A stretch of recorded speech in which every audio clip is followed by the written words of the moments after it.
This is Mr. Pino, and we're going to talk about how religion shaped the colonies, and specifically how religious freedom shaped the colonies.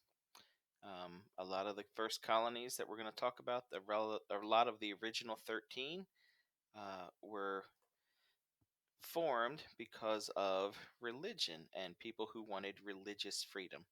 So we're going to talk about that, and we're going to focus on four people who had an important role in doing that. So let's get into it. The first person we're going to talk about is Thomas Hooker. Thomas Hooker was a Puritan preacher. The Puritans were like the Pilgrims, but not the same as the Pilgrims. The Puritans were also English. They also, like the Pilgrims, were not happy with the religion in England called the Church of England, and they wanted to be separate, or so we call them separatists. But they were a little more strict, or maybe a lot more strict.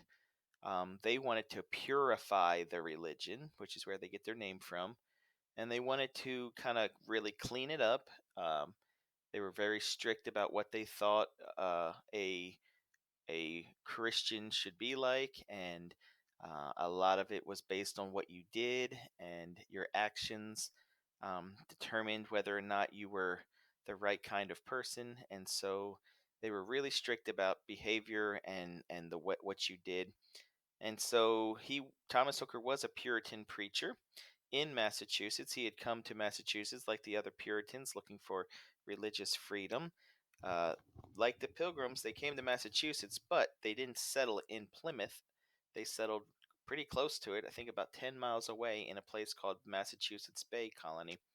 So here we have the Puritans, and what you need to know, another thing that's different, is that they weren't as tolerant as the Pilgrims were when it came to other people's beliefs. So if one of the Puritans started getting in their mind that they had some different religious beliefs, then the Puritan group was pretty quick to kind of kick them out and make them find somewhere else to live. So Thomas Hooker was a Puritan preacher, and he had an issue with a particular problem. There was a law in the colony that said only church members were allowed to be voters in the community.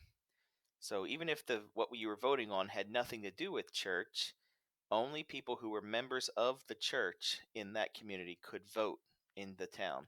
And Thomas Hooker, he viewed that as this, what we would call it discriminating, and it wasn't. He didn't think that voting should be limited to only church members, even though he was a preacher of that religion.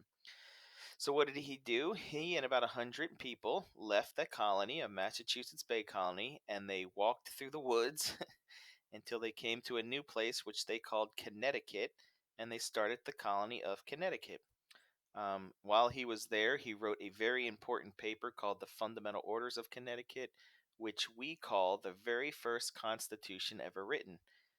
It is not the U.S. Constitution, but when they wrote the U.S. Constitution, they did go back and look at his Fundamental Orders of Connecticut, and they used some of the ideas that he first created way back in the 1630s, 1638, I think is when he wrote it.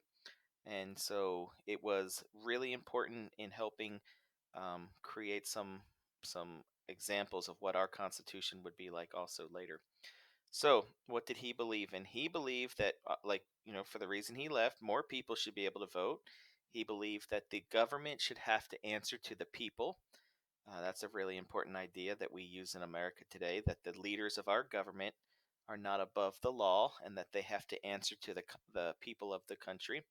And he also believed that within Christianity, that people should be more tolerant of other beliefs. Now, you notice he didn't say of all religions. He was focusing on, of the people who call themselves Christians. He thought that those people should be more tolerant of each other.